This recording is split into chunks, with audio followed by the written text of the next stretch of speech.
पाक ने ईरान को दिया धोखा, शाहबाज की इजराइल से डील, मुनीर मुर्दाबाद के लगे नारे, अजरबैजान भी निकला धोखेबाज। नमस्कार, आप सभी का बहुत बहुत स्वागत है। आप देख रहे हैं स्पेशल स्टोरी।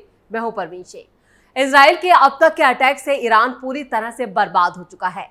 इजराइल ने ईरान के नए सेनाध्यक्ष अली शमदानी को भी मार गिराया, जिन्हें 4 दिन पहले ही नियुक्त किया गया था, और ये 5 दिन में दूसरा ईरानी सैन्य प्रमुख था जिसे निशाना बनाया गया। अमेरिकी राष्ट्रपति डोनाल्ड ट्रंप ने G7 बैठक के बीच में ही उसको छोड़कर ईरान को चेतावनी दी कि कुछ बड़ा होने वाला है, और लोगों से तेहरान छोड़ने का आग्रह तक कर दिया। ईरान के विदेश मंत्री ने नेतन्याहू को जंग अपराधी बताया और शांति की संभावना को खारिज कर दिया। इस बीच अमेरिका ने राष्ट्रीय सुरक्षा परिषद की बैठक बुलाई, जिससे ईरान के फोर्डो परमाणु संयंत्र पर भी हमले या सत्ता पलट की अटकलें और तेज हो गई हैं। इस बीच पाकिस्तान ने भी ईरान के साथ खेला कर दिया है। तो कैसे ईरान का वफादार दोस्त कहने वाले पाकिस्तान ने ईरान की पीठ में घोंपा छुरा, सब कुछ आपको बताएंगे अपनी इस स्पेशल स्टोरी में। जंग के बीच पाक ने दिया तगड़ा झटका। इजराइल और ईरान के बीच छिड़ी जंग के दौरान पाकिस्तान ने भी अपनी कूटनीति में एक नया मोड़ ले लिया है, जिससे इस क्षेत्र की कूटनीतिक स्थिति पर गहरा असर पड़ा है। पाकिस्तान ने अब अपनी सीमा को ईरान के लिए भी बंद कर दिया, जो पहले ईरान के साथ खड़ा था। ये कदम पाकिस्तान की बदलती रणनीति का एक बड़ा संकेत है, और इससे क्षेत्रीय राजनीति में एक अहम बदलाव के तौर पर देखा जा रहा है। पाकिस्तान पहले ईरान का सार्वजनिक रूप से समर्थन करता आया था। पाकिस्तान के मंत्रियों ने कई बार ये बयान दिया था कि हम इस मुश्किल घड़ी में ईरान के साथ खड़े हैं। ईरान हमारा भाई है और उनका दुख हमारा दुख है। लेकिन अब पाकिस्तान ने ईरान से अपनी सीमाओं को बंद कर दिया है, जिससे ये सवाल उठता है कि पाकिस्तान अब अपनी कूटनीतिक रणनीति बदल रहा है। ईरान पहले ही कई मोर्चों पर संघर्ष कर रहा है, और पाकिस्तान का समर्थन से हटना उसकी रणनीतिक स्थिति को और कमजोर करता है। यानी ईरान पूरी तरह से बर्बादी, यानी कूटनीतिक बर्बादी, और ईरान में इजराइल के हमलों से जो बर्बादी हो रही है, उससे वो पूरी तरह से बेबस है। इजराइल का तेहरान के हवाई स्पेस पर कब्जा। सोमवार को ही इजराइल ने एक बार फिर ईरान पर सिलसिलेवार मिसाइल अटैक किए, जिससे ईरान को भारी जानो माल का नुकसान हुआ। इसके जवाब में इजराइल ने तेहरान के नागरिकों को चेतावनी दी कि वो इन हमलों से पहले अपने इलाकों को खाली कर दे। ये चेतावनी इजराइल की तरफ से संघर्ष के चौथे दिन दी गई थी, जब इजरायली सेना ने दावा किया कि उसने तेहरान के हवाई क्षेत्र पर कंट्रोल हासिल कर लिया है, जिसके बाद इजराइल का ये कहना था कि अब वो बिना किसी खतरे के वहां उड़ान भर सकता है। इजराइल के प्रधानमंत्री बेंजामिन नेतन्याहू ने कहा कि उनका देश ईरानी परमाणु और बैलिस्टिक मिसाइल खतरों को पूरी तरह से नष्ट करने के लक्ष्य पर पूरी तरह से काम कर रहा है। ये कंट्रोल इजराइल की तरफ से अपनी रणनीतिक स्थिति को मजबूत करने की कोशिश का एक हिस्सा है, और इससे ईरान की सामरिक स्थिति पर दबाव बढ़ सकता है। पाकिस्तान के विदेश मंत्री का बयान इस बीच आया। पाकिस्तान के विदेश मंत्री इशाक डार ने सोशल मीडिया पर वायरल हो रहे एक वीडियो को झूठा और मनगढ़ंत करार दिया। इस वीडियो में दावा किया जा रहा था कि पाकिस्तान ने ईरान को यह भरोसा दिलाया है कि अगर इजराइल ने ईरान पर परमाणु हमला किया तो पाकिस्तान भी इजराइल पर परमाणु अटैक करेगा। इशाक डार ने इसे पूरी तरह से नकारते हुए कहा कि पाकिस्तान की परमाणु नीति 1998 से अब तक बदली नहीं है, और इसमें कोई भी बदलाव नहीं हुआ है। पाकिस्तान की परमाणु नीति सिर्फ आत्मरक्षा के लिए है, यानी जो एटम बॉम्ब है वो पाकिस्तान की खुद की सुरक्षा के लिए है, और इस पर कोई समझौता नहीं किया जाएगा। पाकिस्तान की चेतावनी और अमेरिकी दावे का खंडन इशाक डार ने इजराइल को चेतावनी देते हुए कहा, जिसमें उन्होंने कहा, इजराइल पाकिस्तान की तरफ आंख उठाकर भी नहीं देख सकता। हमारे पास किसी भी बुरी मंशा वाली कार्रवाई का जवाब देने की पूरी ताकत है। हमारी सेना पूरी तरह से अलर्ट है। इसके साथ ही उन्होंने अमेरिकी राष्ट्रपति डोनाल्ड ट्रंप के एक वायरल वीडियो का भी यहां पर खंडन किया, जिसमें दावा किया गया था कि ट्रंप ने पाकिस्तान से कहा है कि वो इजराइल ईरान तनाव से दूर रहे।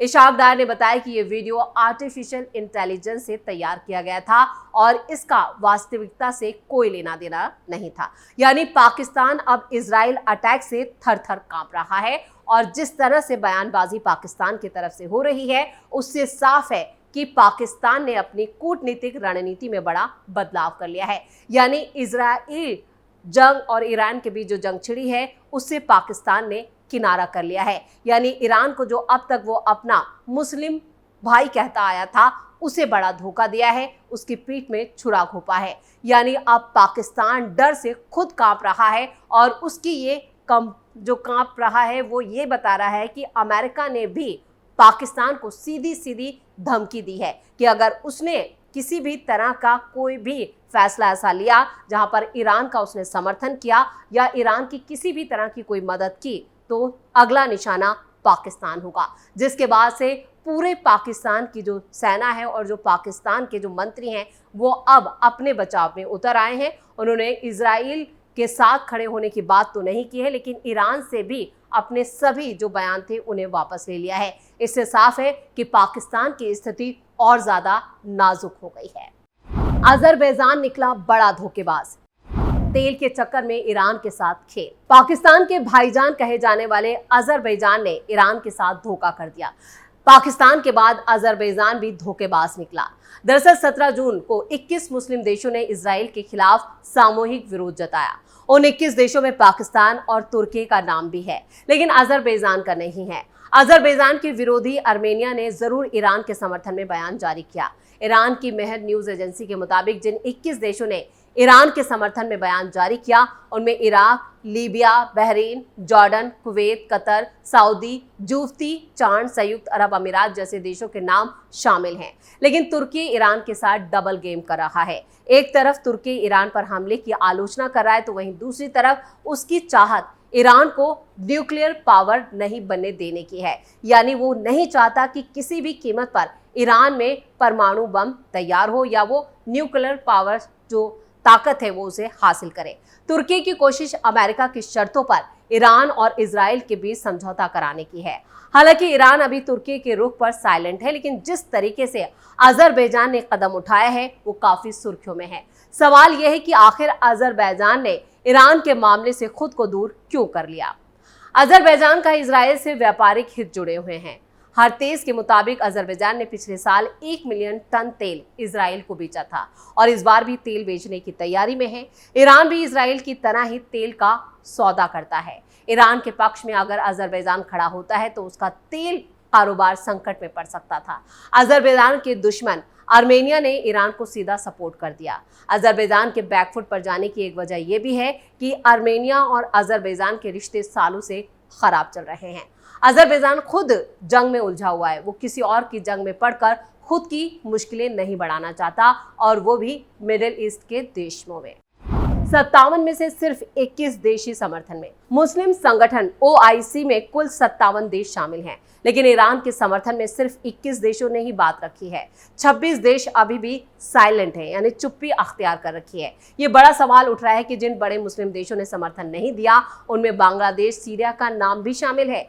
बांग्लादेश और सीरिया जैसे देशों ने ईरान के पक्ष में सामूहिक तौर पर बयान नहीं दिया है, यानी इन्होंने भी अपनी कूटनीतिक विदेश नीति को एक तटस्थ रखता है जिस तरह से भारत ने। लेकिन भारत ने हर बार ईरान और इजराइल दोनों देशों से संयम बरतने की बात की और साफ कहा कि जंग जो है वो किसी भी समस्या का हल नहीं है, क्योंकि भारत ईरान और इजराइल के साथ अपने समानांतर संबंध बनाता चला आया है। इजराइल से हमारे रिश्ते ज़्यादा मजबूत हैं। मोदी सरकार के टाइम से इजराइल से जो हमारे संबंध बने हैं वो बहुत ही ज़्यादा गहरे और ज़्यादा मजबूत हैं। खुद नेतन्याहू ने जंग के तीसरे ही दिन पीएम मोदी से फ़ोन पर बातचीत की थी और जंग के ताज़ा हालात की पूरी अपडेट पीएम मोदी को दी थी। उस वक्त भी पीएम मोदी ने कहा था कि जंग को रोका जाए, लेकिन इजराइल को पूरा सपोर्ट भारत की तरफ से भी दिया जा रहा है और ईरान को लेकर यहाँ पर बार बार कहा गया कि न्यूक्लियर पावर को रोक दिया जाए और इस प्रस्ताव को मानने के लिए डोनाल्ड ट्रंप ने खुद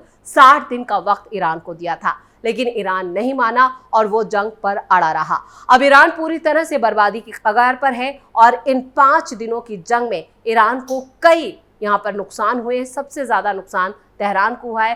तेहरान जो है वो पूरी तरह आग के गोले में तब्दील हो चुका है। हर तरफ धुआं और सन्नाटा ही नजर आ रहा है। यानी जिस तरह की भारत ने कूटनीतिक दबाव बनाने की कोशिश की उसमें भी यहाँ पर बांग्लादेश और पाकिस्तान जो है वो विफल रहे, लेकिन भारत की कूटनीति की तारीफ चौतरफा हो रही है। इधर पाकिस्तान एक बार फिर धोखेबाज देश के रूप में सामने आया है। एक तरफ तो वो ईरान को अपना मुस्लिम भाई कहता रहा तो दूसरी तरफ पीठ पीछे उसने ऐसा खेल कर दिया कि ईरान अब फंसा हुआ नजर आ रहा है। यानी पाकिस्तान के दम पर वो जो न्यूक्लियर बम की धमकी दे रहा था वो भी पूरी तरह से हवा हो गई। यानी पाकिस्तान ने, न सिर्फ पाकिस्तान बल्कि अजरबैजान जैसे देशों ने भी ईरान को धोखा दिया है। 57 देशों में से भी सिर्फ 26 देश जो है वो पूरी तरह से खामोशी उन लोगों ने अख्तियार कर ली है, जबकि 21 देश ही ईरान के साथ खड़े नजर आ रहे हैं।